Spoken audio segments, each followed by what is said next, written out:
মোহতারাম হাজিরিন, আল্লাহ রাব্বুল আলামিন আমাদেরকে হায়াতে জিন্দেগি দিয়েছে। এটা আদ-দুনিয়া মাজরাআতুল আখিরাহ।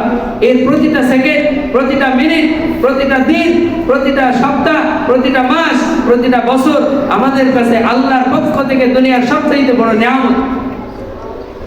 যে মারা গেল তার সব শেষ। আপনি বেঁচে আছেন মানে আপনার এখনো অনেক কিছু সুযোগ আছে, তওবা করার সুযোগ আছে, নেক কাজ করার সুযোগ আছে। আর আপনি মারা যাওয়ার সাথে সাথে সব দরজা বন্ধ হয়ে যাবে। একটা বছর শেষ করে নতুন আরেকটি বছর আমাদেরকে দিবেন এই প্রত্যাশা আমাদের। কিন্তু আমাদের জন্য দুর্ভাগ্য হলো যে আমরা এই বছরটা কিভাবে শেষ করব এবং আরেকটি বছর কিভাবে শুরু করব এই পদ্ধতির ক্ষেত্রে ভুল করি। কি করি? ভুল করি। আমাদের ইসলামিক যে সাহাবীদের আদর্শ ওটা আমরা নেই না।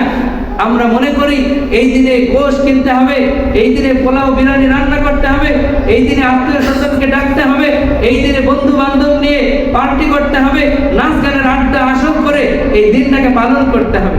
তাহলে কান খুলে শুনে রাখুন, এটা মুসলমানদের কোনো আদর্শ নয়, এটা খ্রিস্টানদের আদর্শ। যারা আমরা মুসলমান হয়েও এই ধরনের কাজকর্ম করব তারা মরার পরে খ্রিস্টানদের দলে অন্তর্ভুক্ত হয়ে যাবে। এই হাদিস মান তাশাব্বাহা বিকওমিন ফাহুয়া মিনহুম। খ্রিস্টানরা তারা এই বছরটা পালন করে কিভাবে? জানুস তাদের একটা দেবতা আছে, তার দুইটা মুখ। তারা এই বছরের শেষে একটা মুখ আছে 24 সালের, আরেকটি মুখ 25 সালের। তারা 12টা পর্যন্ত তারা এই এক আগের মুখের দিকে তারা নাচ গান করে, আনন্দ ফুর্তি করে, এবং যেই 12টা বেজে 1 মিনিট হয়ে যায় তখন তারা ওই পারে যায় যে ওই দেবতার সামনে নাচ গান করে। তারা এটা কেন করে? তাদের ওই দেবতাকে খুশি করার জন্য, তাদের এই দেবতাকে খুশি করার জন্য করে। তাহলে আজকে তারা তাদের দেবতাকে খুশি করার জন্য যে কাজটা করছে ওটা আমার পালন করার কি দরকার ভাই? আরো কাজ নাই, আমার কাজ নাই। সব থাকলো আপনি একটা বছর পার করেছেন, দৈনিক 5 ওয়াক্ত নামাজ যদি হয় একটা বছরে 365 দিনে আপনার উপরে 1825 ওয়াক্ত নামাজ চলে গিয়েছে।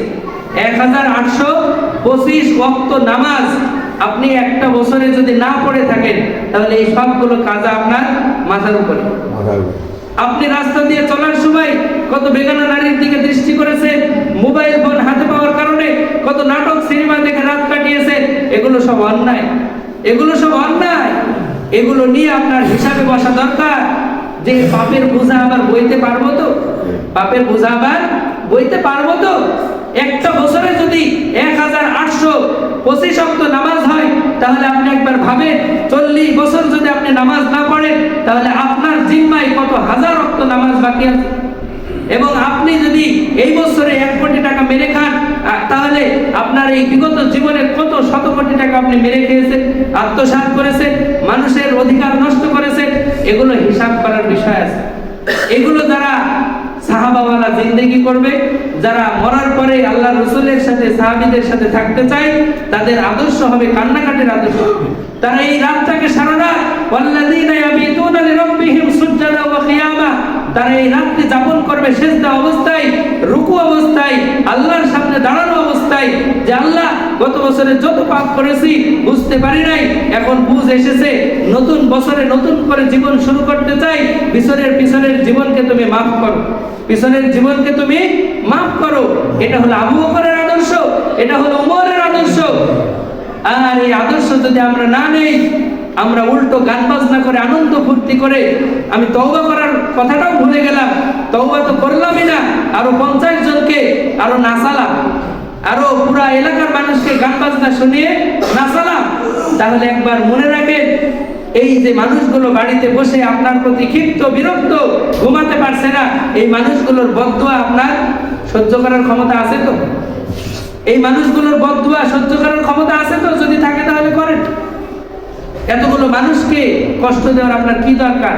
আপনি হেডফোন নেন, ইয়ারফোন নেন, নিয়ে আপনি আপনার বিছানার মধ্যে গিয়ে আপনি আল্লাহর নাফরমানি করেন, এর শাস্তি আপনি ভোগ করবেন। কিন্তু আরো মানুষকে তাদের ইবাদত বন্দিকে নষ্ট করে তাদেরকে অন্য মনোযোগী করা আপনার জন্য ঠিক হবে না। এই জন্য মুহতারাম হাজিরিন, আল্লাহর দেওয়া এই জীবনের সবচেয়ে বড় দামি মূল্যবান বস্তু হলো সময়। সময়, এই সময়ের হিসাব আল্লাহ কিয়ামতের ময়দানে প্রথম নেবে। পাঁচটা জিনিসের হিসাব না দিয়ে কেউ সামনে পা ফেলতে পারবে না। এক নাম্বার হলো তোমার জীবনকে তুমি কোন পথে কাটিয়েছো। অতএব আমাদের অনুভূতি হতে হবে সাহাবীওয়ালা অনুভূতি।